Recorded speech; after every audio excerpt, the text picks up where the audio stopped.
بسم الله الرحمن الرحيم. السلام عليكم ورحمة الله وبركاته. بسم الله الرحمن الرحيم. الحمد لله رب العالمين، والصلاة والسلام على أشرف الأنبياء والمرسلين سيدنا وحبيبنا وشفيع ذنوبنا أبي القاسم مصطفى محمد، اللهم صل على محمد وآل محمد وعلى آله الطيبين الطاهرين، واللعنة الدائمة على أعدائنا وأعدائهم إلى قيام يوم الدين.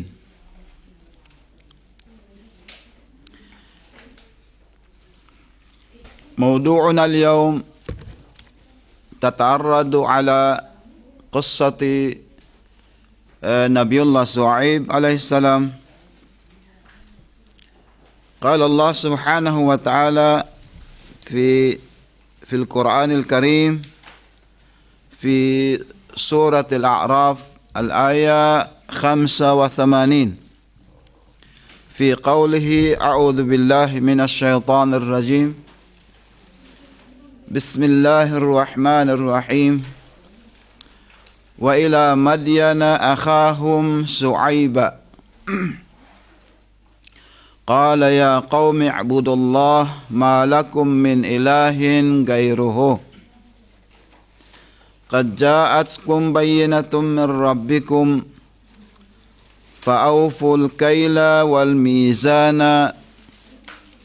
ولا تبخسوا الناس أشياءهم ولا تفسدوا في الأرض بعد إصلاحها ذلكم خير لكم إن كنتم مؤمنين. آمنا بالله، صدق الله العلي العظيم.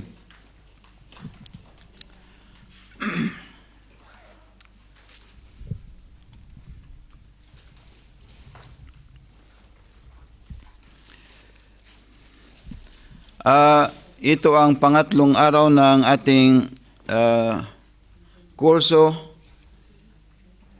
at ang pangatlong topic natin ay ang tungkol sa talambuhay ng pangatlong nabi na si Nabiullah Shuaib alayhis salam.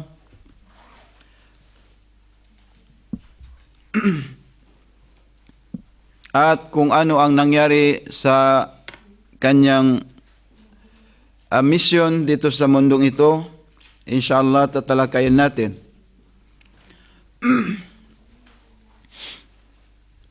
Unang-una, mga kapatid sa Islam,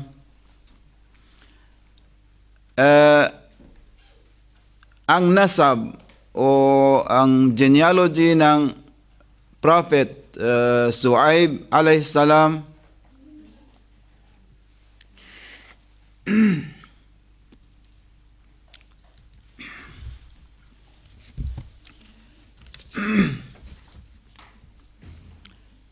ang nasab o kaya genealogy ng propeta Shuaib ay ang pinangalan doon ay Madyan. Wa ila Madyana akhahum Shuaiba. Itong Madyan, isa siyang lugar malapit sa labas ng Sham na Damascus. Malapit sa Damascus area.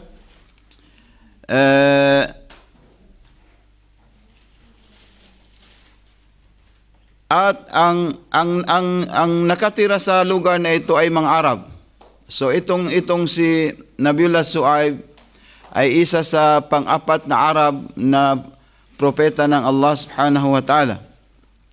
Gaya na Nabiullah Hud, Nabiullah Shuaib, ang ating propeta ay Arab din yun. So itong si Shuaib, pinadala siya sa isang lugar, ang pangalan ay Madyan. Madyan, malapit yan sa Sham or Damascus sa araw na ito.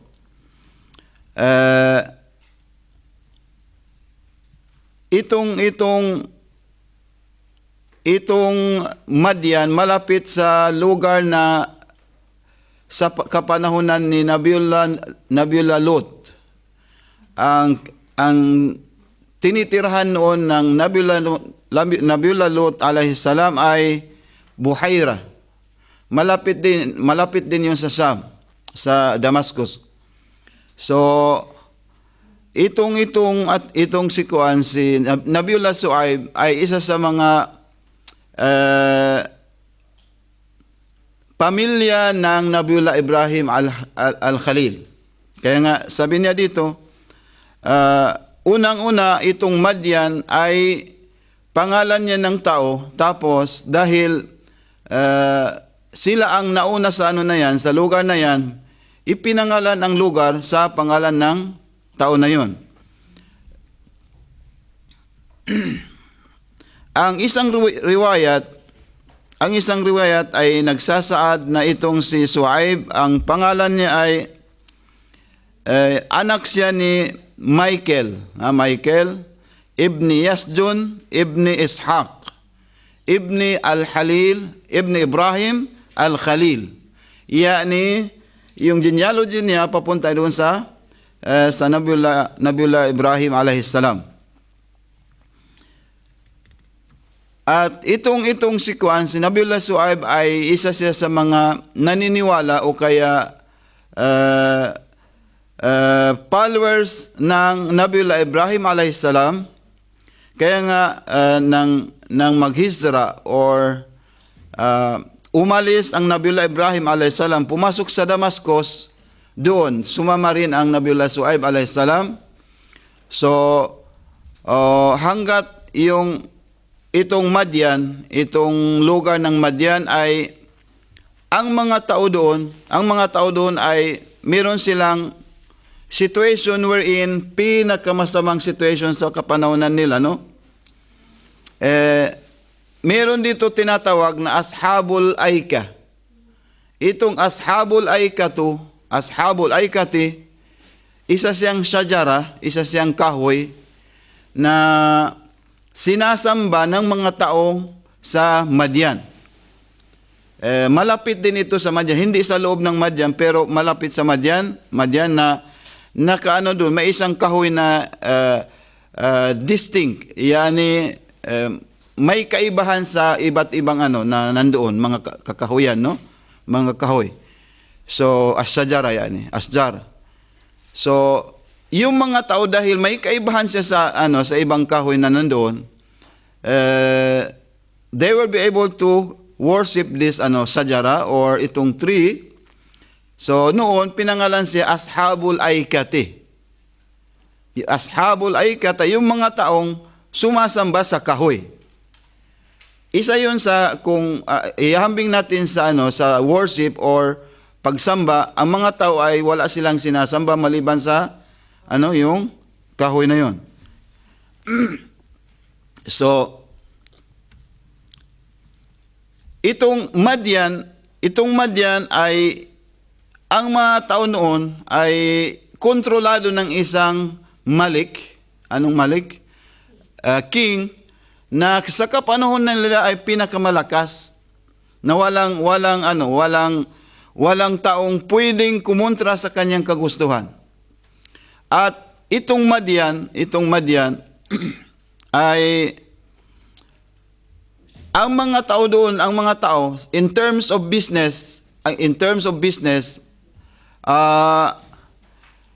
nandoon lahat ang mga yung panluloko, pandaraya, ghisson, wa kidhbun, wa khuda'.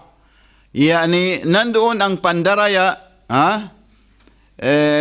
pandaraya sa kung sino man ang dumadaan doon, no? Dumadaan at namimili. Kung halimbawa, ang bibilihin nila ay pwedeng timbangin or sukatin, no? Kaya nga, yung itong ayat na binanggit natin ay binanggit ng Quran, wa ila Madyana, yung sa huli,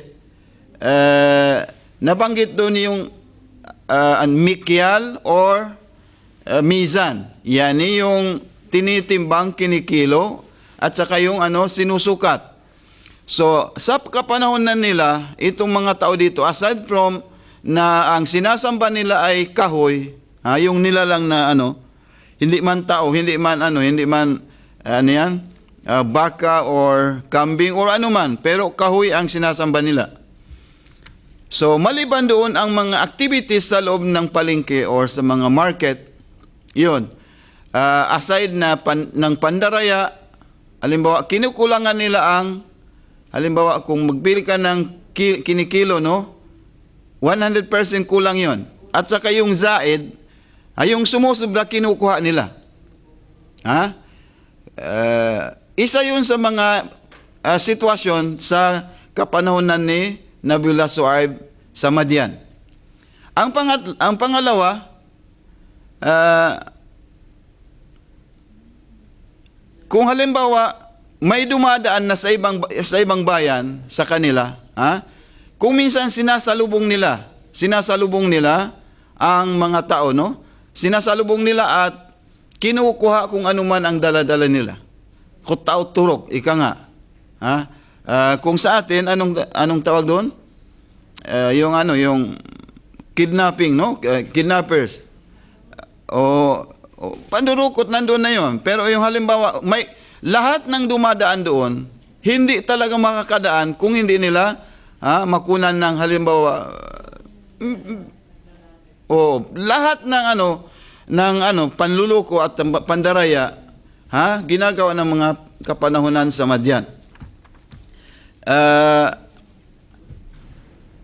Kaya nga ang Nabiullah Suaib, napag-utusan siya ng Allah Subhanahu wa Ta'ala papuntahin doon sa lugar na yan. Papuntahin doon sa lugar na yan dahil tinawag siya, unang-una, siya ang Khatibul Anbiya. Isa siyang Khatib al-Anbiya. Yani, dahil sa karunungan niya sa pagsasalita, dahil sa kanyang strategy na kung saan lahu uslubun layyin, sabi nila, meron siyang strategy kung saan kahit pwede niyang makukuha ang kinakausap niya sa mababang salita at hindi hindi kagaya ng doon sa atin. Kung minsan akala mo sa pagsasalita lang, nag-istorya, akala mo parang akala mo hindi, parang yung nagtatalo at yung boses pinakamataas, especially sa mga Maranao. O doon din sa amin, mayroon ganyan. Akala mo suntukan na yon. Hindi pala, nag-istorya lang. Nagkukwentuhan lang. Akala mo na malayo ang isa. Hindi, magkalapit talaga. Hindi ganun ang Nabiullah Suaib. Isa siya kaya nga tinagurian siya, tinawag siya ng Prophet Muhammad na Khatibul Anbiya. Meron siyang mantik kung saan makukuha ang taraful muqabil. So, ang Allah Subhanahu wa Ta'ala ay pinadala ang Nabiullah Suaib sa kauman o kaya sa lugar kung saan ganun ang sitwasyon. Ganun ang sitwasyon sa lugar na yon. Kagaya ng sabi ng Allah Subhanahu wa Ta'ala, yani yung mga tao, sa panahon na yon, sa Madian, aside from yung karapatan ng iba ay kinukuha naman ng mga muluk. Yung mga malalakas, mapupuwersa, yung mga duapa, yung mga kapuspalad, kagaya ng sinabi natin kapon, ay yun ang inaapakan, parang sa lahat ng every history or every generation, parang ganun yun. Kaya kahit nga dito sa atin, nangyari din itong mga pangyari sa panahon ng natin, kapanahonan natin. So, aside from napag-utusan ang Nabiullah Suaib alayhi salam na pumunta sa ganitong sitwasyon, komplikadong sitwasyon, ha? Ano ang gagawin ng isang propeta, ha? Ano ang gagawin niya sa ganitong walang foreigner, ika nga, no? Walang ibang tao na makakapunta doon kung hindi siya maluloko at malilinlang. Nandoon lahat ang kasinungalingan sa kapanahunan na yon. Sabi ng Allah subhanahu wa ta'ala, wa ila Madyana akhahum Shu'aiba. Bakit akhahum? Sabi ng Allah subhanahu wa ta'ala, ya Shu'aib, pumunta ka sa lugar na yan, sa Madyan, at tabligan mo kaya, dalhin mo ang mga tao sa kaisahan ng Diyos. So ganong, nandun ang muluk, nandun ang panlililang, Gesun, nandun ang khuda, or nandun ang kidbun. Tapos, papusok ka doon at tatawagin mo ang lahat na sambahin ang kaisa-isang Diyos. Ano kaya mangyari? Tingnan natin. Wa ila Madyana akhahum Shu'aiba. Itong akhahum, bakit sinabi, binanggit ng Allah akhahum Shu'aiba? Dahil ang nakatira sa lugar na yon, sa Madyan, ay mga Arabo. Mga Arab, no? So, hindi nagpadala ang Allah ng ibang tao na hindi Arab, kundi Arabo din ang pinadala sa lugar na yon para magkakaintindihan sila at mayroon silang alam nila ang culture ng bawat isa, no? Isa yan sa hikmat na pinadala or wisdom na ginawa ng Allah subhanahu wa ta'ala. Kung halimbawa, pumunta ka sa isang lugar or dadalhin mo ang Islam sa isang lugar, kung hindi mo alam ang situation doon at hindi mo rin alam ang katayuan ng mga tao at ano ang kagustuhan nila, 100% you will fail. You fail. Mag-failure tayo dahil ang isa sa mga wisdom na itinuturo sa atin ng Allah ay dapat alamin natin ang tunay na katayuan ng puntahan natin. Isa yan sa mga uslub, ganyan din siguro sa academy, sa mga sa school, itinuturo din ang ganyan. So sabi ng Allah, wa ila Madyana akhahum Shu'aiba. Qala ya qaumi abudullah ma lakum min ilahin gairuhu. So, sinabi ng Allah subhanahu wa ta'ala kay Nabiullah Shu'aib, sabihin mo ya Shu'aib, pumunta ka sa lugar na yan at dalhin mo ang lahat. Dalhin mo, kayong mga muluk, kayong mga king o kayong malalaking tao, huwag na ninyong linlangin ang lahat. Huwag na ninyong linlangin at huwag na kayong magsisinungaling sa mga tao. Sapat na yan. Marami na kayong pera. At puntahan mo sila, dalhin mo sila sa kaisa-isang Diyos.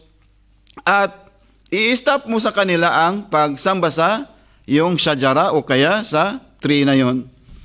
So, sabi ng Allah, Qala ya qaumi ibudullah ma lakum min ilahin gairu. Wala na kayong dapat sambahin na kagaya ng paniniwala niyo ngayon. Paniniwala niyo sa yung aikatu or yung kahoy na yon. Ibaling ninyo ang pagsamba sa kaisang Diyos na lumikha sa atin lahat.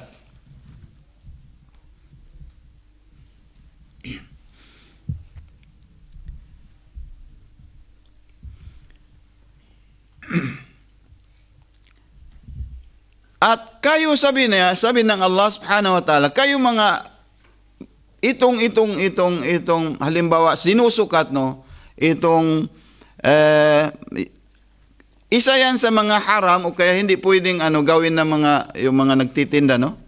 Yung mga nagtitinda, yung strategy ng mga taong yung mga capitalist, halimbawa, kung may yung supply sa market, no? Kung minsan para tumaas ang lahat, yung ihtikar, itinatago nila ang supply at ipinapaalam sa tao na walang supply. Sabi niya, depleted ngayon ang supply ng bigas man or ano man. So para tumaas ang presyo ng mga bibilhin. So Ano ang sinabi ng Nabiula Suaib? Sabi niya, dahil kayo, sapat na nyo itong mga grasya na nandyan na sa inyo ang pera, nandyan na sa inyo ang mga bagay kung saan kinakailangan ng dunya, ang mundo, nandyan na sa inyo lahat. Tama na yan. Ha? Ibigay ninyo ang karapatan ng mga miskin, yung mga kapuspalad. Ha? Kadja'atkum bayinatun min rabbikum, nandito ako pinadala sa inyo, sabi ng Nabiula Suaib, nandito ako pinadala sa inyo para magbigay ng isang kaliwanagan sa ating mga ginagawa, inyong mga ginagawa. Magbigay ng kaliwanagan at magbigay ng aral para hindi ninyo makakamit, hindi ninyo makukuha ang punishment ng Allah subhanahu wa ta'ala sa kabilang buhay. Kadja'akum bayinatun min rabbikum fa'awful kaila wal mizan. So, huwag na ninyong linangin ang mga tao. Ha? Ibigay ninyo, kung halimbawa magsusukat kayo, magtitimbang kayo ng mga binibili ng mga tao. Awfu bil kail, awful kaila wal mizan. Yung timbang ng binibili nila, huwag ninyong dagdagan, huwag ninyong bawasan, huwag ninyong kulangan o bawasan. So, kaya nga, sabi ng Imam Ali alayhis salam, before you engage in business, before ka mag-business, pag-aralan mo muna kung ano ang nararapat mong gawin para hindi mo masuway ang kagustuhan ng Islam. Halimbawa itong isang lang na makulangan o kaya mabawasan ang halimbawa 1 kilo. Ang doon sa atin kung minsan kung bigas kinukuna nila inaano nila sa kuwansa. Tapos sabi niya, tapos iniipon 'yon. Isa pa 'yan, no? Ang pangalawa, yung tunay na halimbawa G7 ba? Ano 'yon? Yung first class na bigas, no? Hinahalo nila 'yon sa kuwan. Hinahalo. Sa Zamboanga kung hindi ka makabili subhanallah. Every time kami namimili ng bigas, 25 kilos, ika nga. Timbangin mo doon sa kuwan, sa bahay, 24 lang. Or 24 something. So nawawala ang more or less 1 kilo. Sa panahon natin ngayon, nangyayari, uso na yan Nagiging trend na yan ng ating society. Sa panahon na yun, tingnan mo kung ano ang mangyayari sa mga tao at the end, no? Kaya nga sabi ng Rasulullah, pag-aralan nyo para hindi kayo, you will not be destroyed, para hindi kayo masisira. Dahil isang puntos lang mawawala, pananagutan natin yun sa kabilang buhay, mashallah. At yun na ang magiging natin, flesh ng ating katawan, no? Alam ba natin na halimbawa kung makakain ka ng isang ng bigas na hindi para sa iyo, hindi nararapat para sa iyo, 40 days hindi tatanggapin ng Allah ang yung ibadat. 40 days. 40 days hindi yung tatanggapin ng Allah. Nakakalungkot ang mga ginagawa ng mga nagtitinda ngayon. At uso yan. Sabi nila, Ustaz, kung hindi naman gagawin namin ganun, wala kaming kuwan. Wala kaming walang ginansya. Dahil kung minsan inuutang hindi pa binabayaran. Huwag mo nang gawin ganun. Huwag ka na mag-business kung ganun. Inshallah.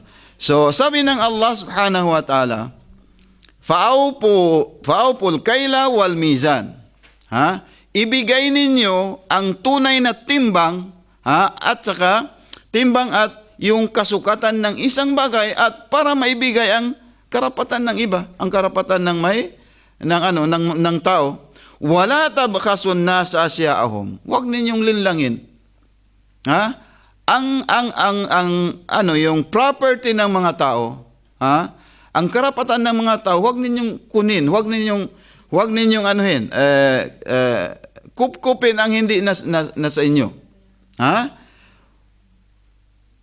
wala tabkhasun nas asya'ahum wala tufsidu fil ardi ba'da islahiha. So, sabi ng Allah subhanahu wa ta'ala, wala tufsidu fil ardi ba'da islahiha. Huwag ninyong baguhin, huwag ninyong sirain, wala tufsidu, huwag ninyong sirain ang anuman, kung anuman ang naibago na ng Allah, nabago na ng Allah subhanahu wa ta'ala sa kapanahunan ng say Nabiullah Lut, na yung nauna sa kanila. So huwag ninyong sirain kung anuman ang nabago. Ha? Dahil yun ang kinakabuti sa inyo. Yani, ibig sabihin, parang sinabi ng Allah subhanahu wa ta'ala sa mga tao, huwag na ninyong gawin na kayo ang kasangkapan ng kasamaan. Huwag ninyong sirain ang ibigay na ninyo, ilalagay na ninyo ang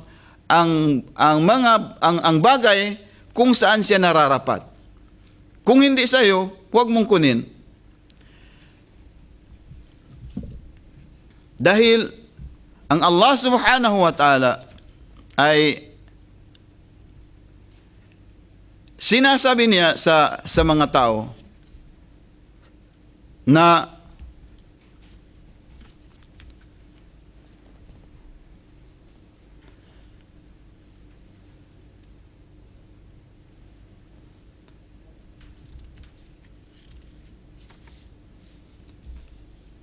sinasabi ng Allah subhanahu wa ta'ala sa mga tao na yung pagdating ng Nabiullah Shuaib sa Madian ay isang dahilan para i-reform ang mga tao. Ibalik ang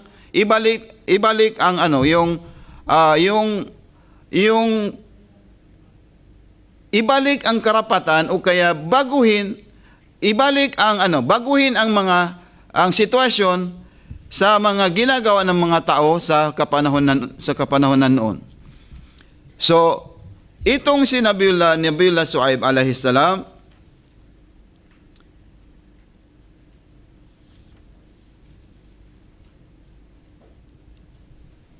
instead, ang mga tao ay sumunod sa kanyang kagustuhan. Anong sinabi ng mga tao? Ano ang sinabi ng mga tao? Sabi ng mga tao sa kanya, itong mga mayayaman sa Madian. Sabi niya, isa yan sa isang istihza, yani yung panglalait kay Shuaib. Sabi ng mga tao, sabi nila, ya Shuaib, asalatuka, ta'muruka bihada. So, yung sala, ang sala, hindi pala sa sa panahon lang natin ngayon, sa ummat ng Prophet Muhammad, hindi. Kahit nga sa kapanahunan ng previous prophet, meron pa lang yung term sala, ay nagamit din nila. Pero yung sala, hindi yung kagaya ng pagsala na gaya ng ginagawa natin. Kasi ang salatun would mean dalawa yon.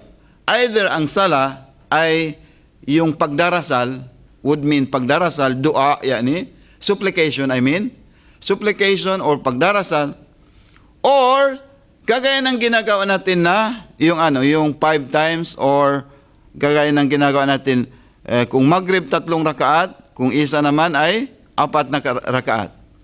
Dalawa ang meaning. Sa panahon ng before Islam, itong term ay ginamit din ng Quran sa panahon ng Nabiullah Shuaib alayhis salam. Sabi niya, at hindi lang para sa Muslim, Hindi lang yung para sa Muslim. Kahit sa ibang relihiyon o kaya sa ibang paniniwala, ay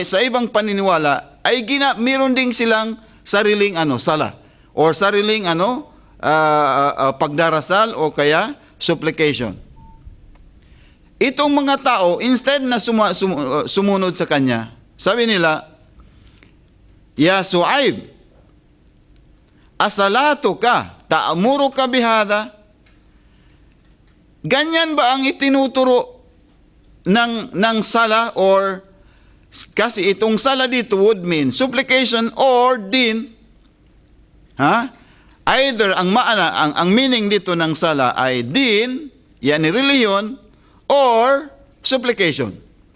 Sabi ng mga yung mga yung mga taong sa kapanahon niya, sa Madian, sabi niya, asalatuka, ta'muruka antap ala hakada. Sabi niya, yung din ba na dala-dala mo sa amin ngayon, o kaya yung reliyon na dala mo sa amin ngayon, yan ba ang katuruan? Ha?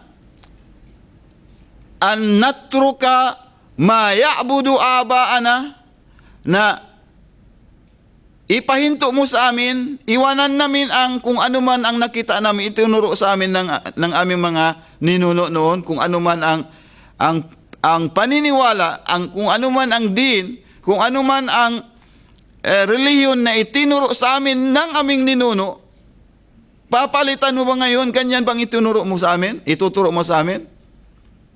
Parang istihza. Yani, as if na niloloko sila sa paniniwala nila, parang niloloko sila ni Nabiullah Suaib. Ganon ang paningin o kaya pagtanggap ng mga tao. So, kasi itong mga muluk, itong mga mayayaman, gagaya rin siguro natin ngayon, no? Itong mga academy ngayon, itong mga marurunong ngayon. Akala nila ang Islam ay walang pakialam sa iktisadi. Anong iktisadi? Economic. Or walang pakialam sa kung papaano i-manage ang society. Akala nilang ang din, ang relihiyon ay lang para sa sa pagdua or sa pagdarasal or sa halimbawa mga Eid or mga Salatul Eid al-Fitr, yun lang siguro, or pag-Hajj. Akala nila ganun ang paniniwala ng mga muluk sa kapanahonan nila, obits, kung ihambing natin sa kapanahonan natin ngayon, ay parang magkapareho. Akala nila ang Islam ay hindi marunong sa sa economic ng Islam.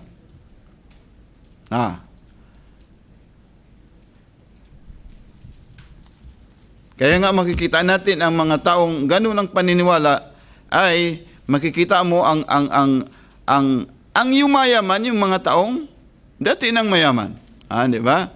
Yung halimbawa, kahit ang naabot mo, halimbawa, naging doktor ka, pero wala kang puwersa, ay wala ka rin kasama ka rin sa mga taong mahihirap at saka mababa ang second class ang paningin sa iyo. Yan din ang nangyari. We cannot deny this, this reality. Nangyari na yan sa atin ngayon.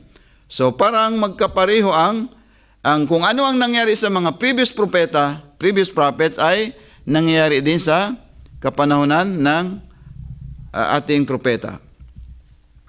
So ano ang sasabihin ng Nabiullah Suaib alayhis salam? Sabi ng Nabiullah Suaib, qala ya qaumi ara'aytum in kuntu ala bayinatin min rabbi. Instead na magalit ang Nabiullah Suaib, hindi siya nagalit. Sabi niya, ya qaum, o aking pamayanan, kung sa paningin ninyo ako ang nasa katotohanan, bakit hindi kayo sumunod? Wala akong pakialam sa inyong mga yung kayamanan or ano man sa inyo. Kung in kuntu ala bayinatin min rabbi, sabi niya, wala akong pakialam sa inyo, sa pera ninyo. La uridu an ukhalifakum. Hindi ko gusto na suwayin kayo. Kung ano man ang gusto ninyo, gusto ko lang magbigay ng mensahe. Gusto ko lang magbigay ng patnubay sa inyo para sapat na yan. Nandyan na sa iyo ang lahat. Huwag ninyong linlangin ang mga tao. Huwag ninyong nakawin ang iba, ang pag-aari ng iba. Sabi niya, sapat na sa akin. Ako ay isang miskin, isa akong pulubi, pero mayroon din akong riziki, or mayroon din akong grasya na binigay sa akin ng Allah. wa razaqani minhu rizqan hasana. Meron din akong rizki, wala akong pakialam. Hindi ko kukunin ang inyo. Gusto ko lang magbigay ng patnubay sa inyo. Wa ma uridu an ukhalifakum ila ma anhakum anhu. Wala akong pakay, wala akong hadap, wala akong pakay na suwayin kayo. Gusto ko lang ituwid ang inyong pagkakamali. At gusto ko lang ma uridu illa al-islah mastata'tu. Gusto ko lang baguhin ang inyong paningin, ang inyong mga paniniwala. Wa ma tawfiqi illa billah, alayhi tawakkaltu wa ilayhi unib. Pero kung ayaw ninyong maniwala sa akin at ayaw ninyong sumunod sa akin, sabi niya, atawakkalu ila Allah. Allah subhanahu wa ta'ala ang aking gabay, at doon ako sa kanya mag-depend sa lahat ng pagkakataon. So, itong mga taon na yon, maliban sa halimbawa yung nangyari sa bazar, palengke na yung kakulangan ng mga kilo, sinasalubong nila ang mga tao at kinukuha nila ang mga yung mga ari-arian ng mga tao. Nangyari yan. At instead na sumunod sila sa Nabiyullah Shuaib alayhi salam, ano ang ginawa ng mga tao? Sabi niya, ya Shuaib, yung sinabi ng Allah subhanahu wa ta'ala kanina na huwag ninyong putulin o kaya huwag ninyong anong tawag doon? Kidnap or ransom? Anong tawag doon? Huwag na ninyong pagnakawan ang mga tao dahil kagaya ng sinabi ko kanina, lahat ng dumadaan doon ay hindi talaga makakadaan kung hindi nila mapagnakawan. Ano ang sinabi ng Allah? At saka yung mga tao, aside from kinukuha pa nilang ari-arian ng karapatan ng tao. Ano ang ginagawa ng mga followers ng mga muluk? Mga king at sa yung mga malalakas sa kapanahonan nila, umuupo, ini-stop nila ang mga tao, umuupo sa mga daan, no? Sa mga daan. Tapos tinatakot nila ang mga tao na pumunta doon kay Nabiyullah Shuaib para maniwala. Tingnan mo ang sinabi ng Allah subhanahu wa ta'ala.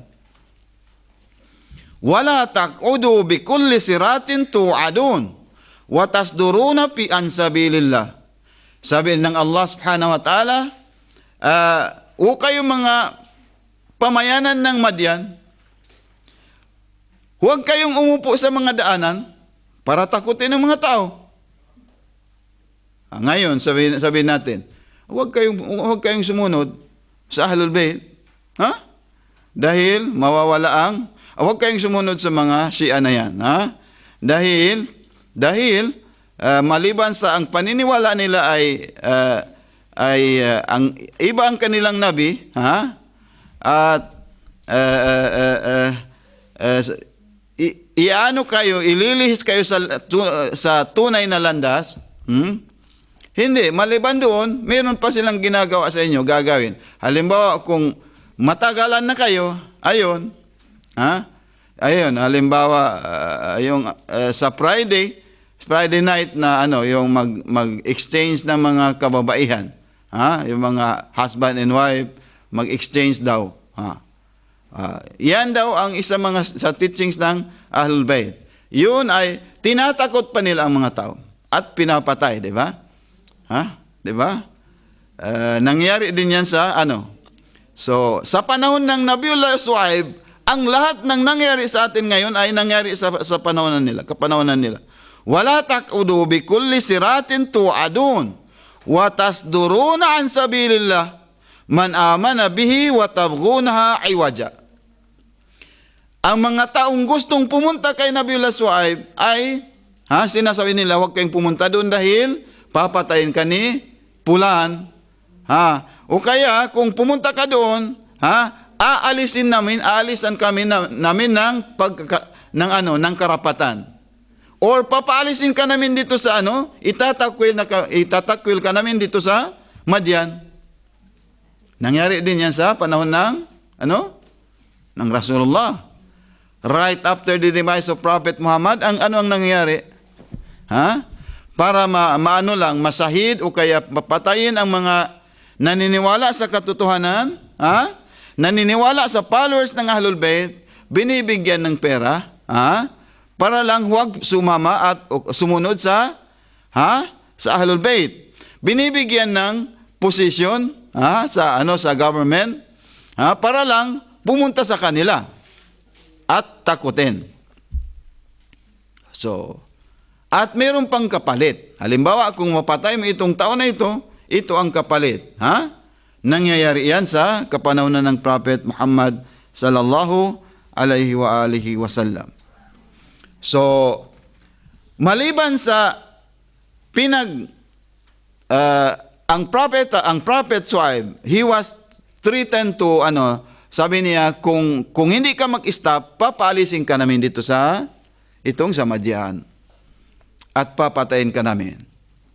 So, sa panahon na yon, dahil pinapaalis na nila ang prophet Shuaib alayhi salam, at kung hindi umalis ay papatayin na nila. Ano ang nangyari sa kanila? Ano ang nangyari? Paakhadat humur rajfatu fa asbahu fi darihim jathimin. Dahil dumating ang isang zilzila. Anong zilzila? Lindol. Lindol. Lumilindol ang na yon, lumilindol sa kapanahonan niya. Ano ang nangyari sa mga taong yung mga taong hindi talaga ayaw maniwala sa Nabiullah Shuaib. Instead na ayaw nilang ihinto ang kanilang mga kabaluktutan na ginagawa sa pagkilo or sa sa pagtimbang ng mga, at kinukuha pa nila ang mga karapatan ng iba. So, walang nagawa ang Nabiullah Shuaib alayhi salam maliban sa sabi ng Nabiullah Shuaib, lakad ablagtukum risalati rabbi. Kung ayaw ninyo maniwala sa akin, pinaparating ko lang sa inyo ang risala, ang mensahe ng aking Diyos. Wa nasahtu lakum walakin la tuhibbun. Subalit hindi ninyong gusto na sumunod sa katotohanan. So, pakadzabuhu paakadahum adhabu yawmid dhillah. So, ano ang ibig sabihin ng yawmud dhillah? Ano ang ibig sabihin ng dhillon? Anino? Dahil pagdating ng paakadat humurraj pa, dumating yung lindol, lumilindol, at yung lindol na yon, nasyak ang mga tao, takbuhan dito, takbuhan doon, hanggat ang iba, makikita mo sa kanilang pamamahay, ang iba, yung mga walang paniniwala, nakahandusay, at ang nakanganga parang yung parang may ikinakatakutan, no? Tapos biglang umalis ang kanilang yung life, yung buhay. Ano ang parang shocking, no? Parang nasisyak ang mga tao. Makikita mo ang sitwasyon sa mga kabahayan, sa mga sa society, makikita mo ang mga tao na nagkamatay dahil sa rajfa, yung lindo na yon, at ang iba dahil wala na silang matakbuhan. Dumating din sa kanila ang harrus shadid. Anong harrus shadid? Yung mainit na grabing init sa panahon na yon, at yung tubig ay hindi naging tubig, parang kumukulo ang tubig at hindi na mainom ng tao. Dahil sa dahil sa uhaw, takbuhan ng mga tao dahil ang lindol hindi talaga humuhupa. So ano nangyari? Mayroon silang nakita parang dhilla. Anong dhilla? Yung parang anino na dumidilim, no? Sabi nila uulan 'yun. Dahil sa kainitan ng araw at dahil sa uhaw na hindi nila they cannot control it anymore. So nagsitakbuhan sila doon sa yung anino na 'yon. Hanggat yung anino na 'yon, ano ang nangyari? Bumuhos ang malaking yung tubig at yung nagzilzila din, lumilindol din sa baba hanggat nawala silang lahat. Kung sa kapanahunan ni Nabiullah Lut, sa panahon ni Nabiullah Lut, pati kahit yung lugar ay hindi mo matatagpuan kung nasaan. Nawala, no? So, nangyari din sa kapanahunan ni Nabiullah Shuaib na yung nandito sa Quran, paakadahum adhabu yawm adh-dhillah, innahu kana adhaba yawmin azim. Pinakamalaking punishment na dumating sa panahon na yon ay instead na ulan, tubig ang bumaba, yung init sa sa anino na yon at nawala silang lahat. Na peris, parang naglaho ang lahat dahil sa lindol, kinuha sila ng lupa at sila lahat, na peris ang lahat, naglaho ang lahat ng mga tao sa panahon na niyon. Sa panahon sa ibang araw nang dumating ang Nabiullah Shuaib alayhis salam, wala silang matagpuan kundi yung mga bangkay sa mga destroyed houses, yung nasisirang mga houses at nandoon ang mga bangkay ng mga tao. Kaya nga sa riwayat ng Rasul sallallahu alaihi wa alihi wasallam, sa riwayat na nabanggit na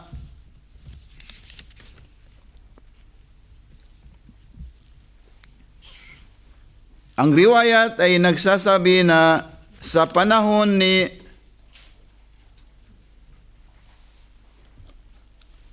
sa Qisasul Anbiya lirawandi sa biisnadihi ila Sahal ibn Sa'id, qala Rasulullah,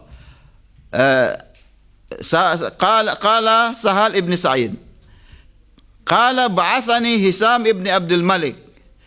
Sa kapanahonan ng ni Sahal, na kapanahonan ng Hisam bin Abdul Malik, inutusan niya ang kanyang mga tauhan na maghukay ng tubig. At nang umabot ang paghukay nila hanggat sa 200 feet. 200 feet ang lalim ng paghukay nila, mayroon silang natagpuan na jumjuma. Anong jumjuma?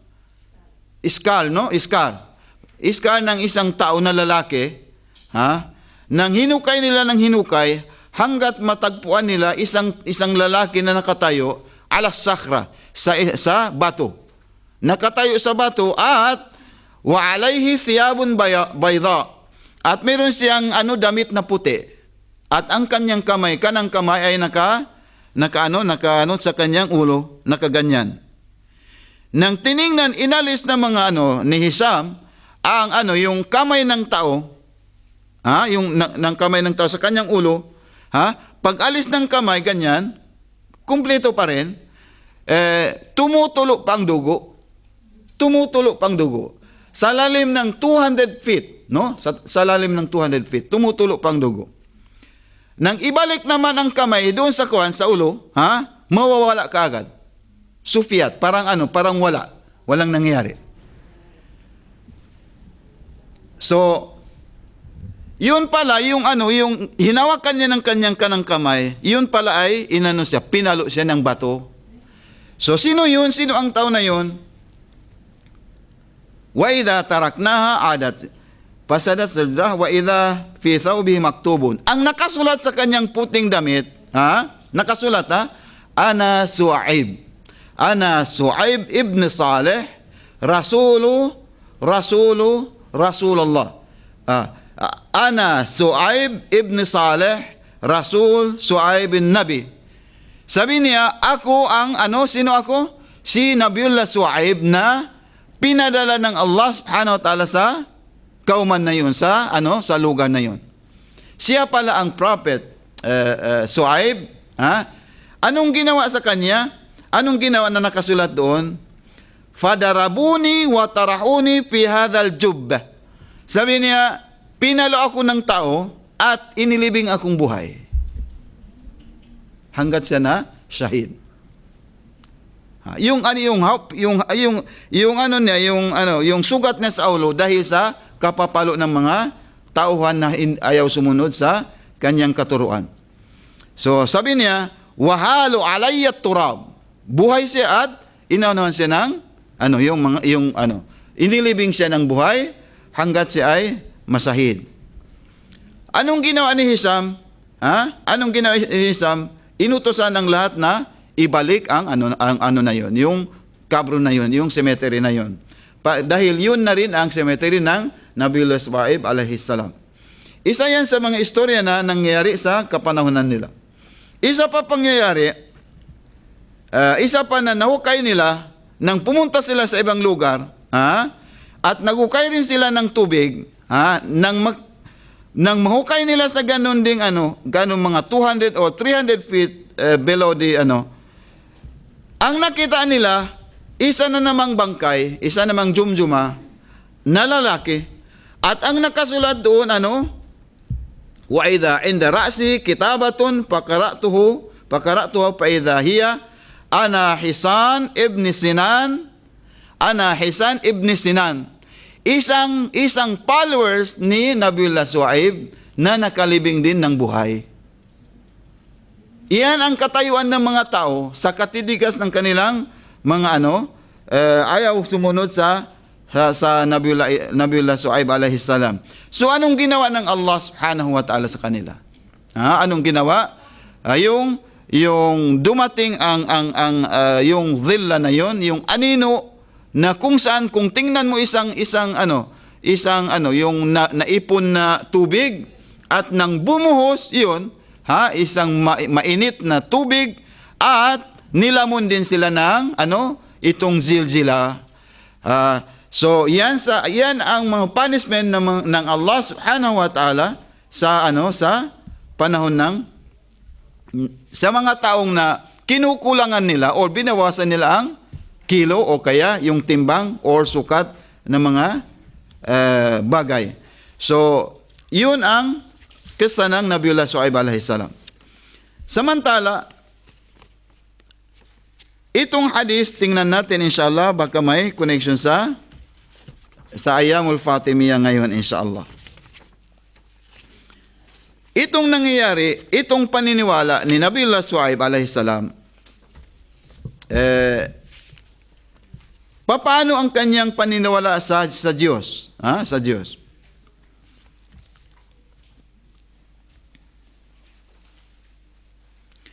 Tingnan mo ang pagtauhid, yung paniniwala sa kaisa-isahang Diyos, ang paniniwala ng mga propeta, no? Sabi ng hadith sa Ilalos Saraya, sabi ni Anas, qala Rasulullah, baka Su'aib, baka. Anong baka? Umiyak. Baka Su'aib min hubbillah azza wa jalla hatta umiya ayna. Sabi niya yung pagmamahal ni Nabiullah Su'aib alayhis salam na isang kusing na ayaw niya talaga sumuway sa kagustuhan ng Allah. Ang kanyang pagmamahal dahil sa kanyang kaiiyak, umiya ayna, yani nabulag ang kanyang mata. Paraddallahu azza wa jalla alayhi basaruhu thumma baka hatta umiya. 4 na beses nabulag siya at ibinalik din ng Allah subhanahu wa ta'ala ang kanyang mata kaagad, yung paningin. Subalit, ayaw din humupa ang kaiiyak ng Nabiullah Su'aib alayhis salam sa kapanahonan niya. Hanggat sa pang-4 na na ibinalik ng Allah subhanahu wa ta'ala ang kanyang paningin, sabi ng Allah, Ya Su'aib, ila mata takunu hadha abadan minka? Hanggat kailan sabi niya na ang kaiiyak mo, ayaw mo talagang mag-stop, no? Ayaw mo talagang mag-stop. Bakit ba sabi niya, kung gusto mo ng surga, paraiso, ibinigay ko naman sa iyo. Ibibigay ko naman yun sa iyo. Mag-stop ka na, huminto ka na sa kaiiyak dahil parang ayaw na siguro ayaw na gustong ipahiwatig ng Allah subhanahu wa ta'ala kung paano ang isang tunay na alipin kung pumasok sa kanyang pagmamahal sa Allah subhanahu wa ta'ala. So sabi ng Allah, kung ang pag-iyak na yan khawpan minan nar, pagkat ajartuka wa ankadtuka. Sabi niya kung ang pag-iyak na yan ay dahil natatakot kayo sa impyerno, you are already saved. Inalis na kita doon at ipapasok kita sa paraiso. Kung yan ay dahil wa iyakuna saukan ila jannah pagkat abahtuka. Kung yan ay dahil gusto mong makapasok sa surga, sa paraiso, ipapasok din kita.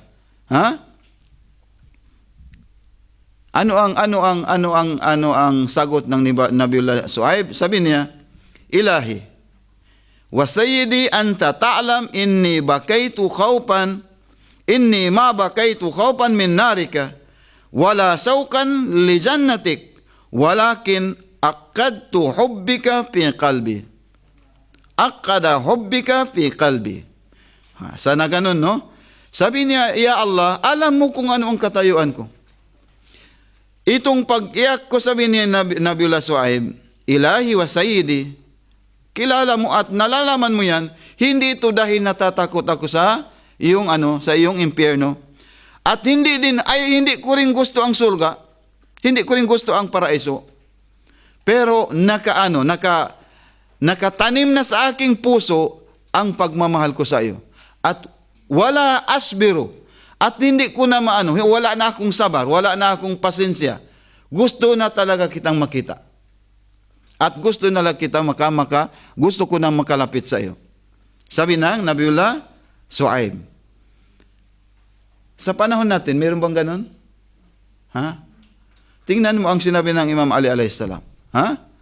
Ang sabi ng Imam Ali alayhis salam, Ma'abadtuka khawpan min narik. Ya Rabbi, ma'abadtuka khawpan min narik wala tama'an min jannatik. So ano pa, Ya Ali, Ya Amirul Mu'minin, ano pa? Walakin wajadtuka ahlan lil ibadah.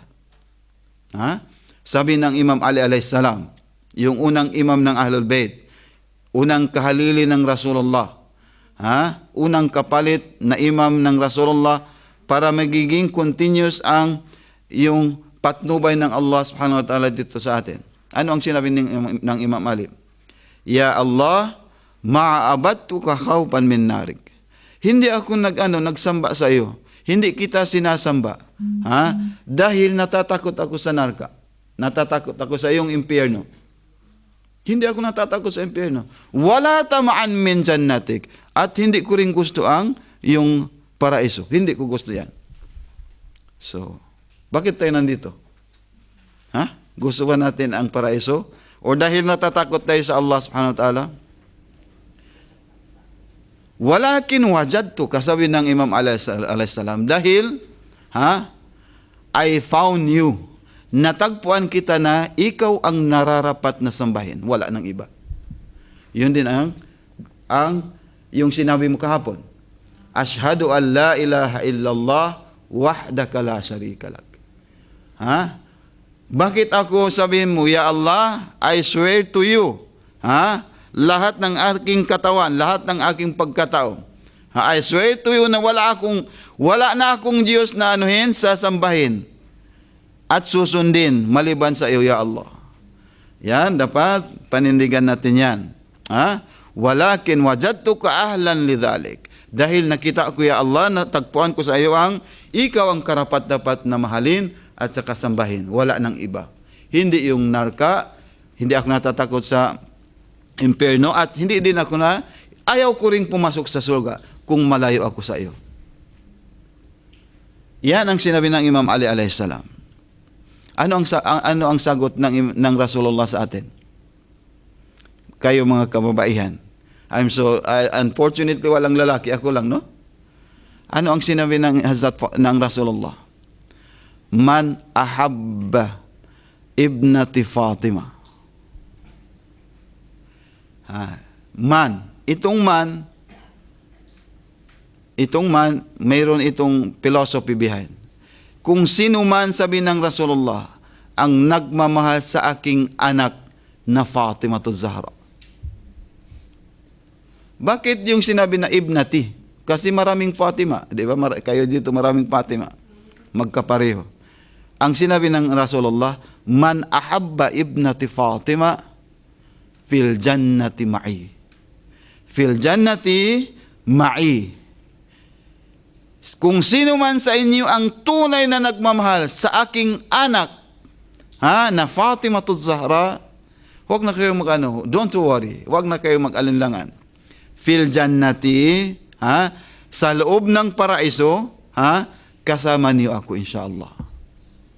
Pero huwag kayong hindi lahat lahat na nagmamahal sa Fatima, hindi. Ang lahat ng tunay na nagmamahal sa Fatima Zahra, dapat ang personality ng isang babae ay dapat protektahan. Ano ang sinabi ng Fatima? Sabi na ang babae, ang babae mas pinakamabuting babae na hindi nakikita at naririnig ng mga kalalakihan. 'Di ba? Hindi nakikita ng mga lalaki ang lahat ng kanilang katawan. Kahit yun lang. Kung tunay na nagmamahal, kasi ang sinabi ng Rasulullah, yung man, litab'id yun, litab'id. Ibig sabihin, hindi lahat, ang iba lang. Hindi lahat na nagmamahal sa Hazrat Fatima. Kagaya rin natin lahat. Kahit yung mga kapatid nating Ahlus Sunnah, sinasabi nila, we love Rasulullah. Pero hindi. We love Fatima Ahlul Bait. Pero hindi totoo yun. Hindi lahat ng mga tao ay nagmamahal sa Hazrat Fatima. Kaya ginamit ng Rasulullah man, kung sino man, hindi lahat tayo. Kung sino man sa atin, ang tunay na nagmamahal sa aking anak, huwag na kayong mag-alinlangan. Kung gusto lang natin pumasok sa surga, sa paraiso inshallah, ako ang kasama ninyo, sabi ng Rasulullah.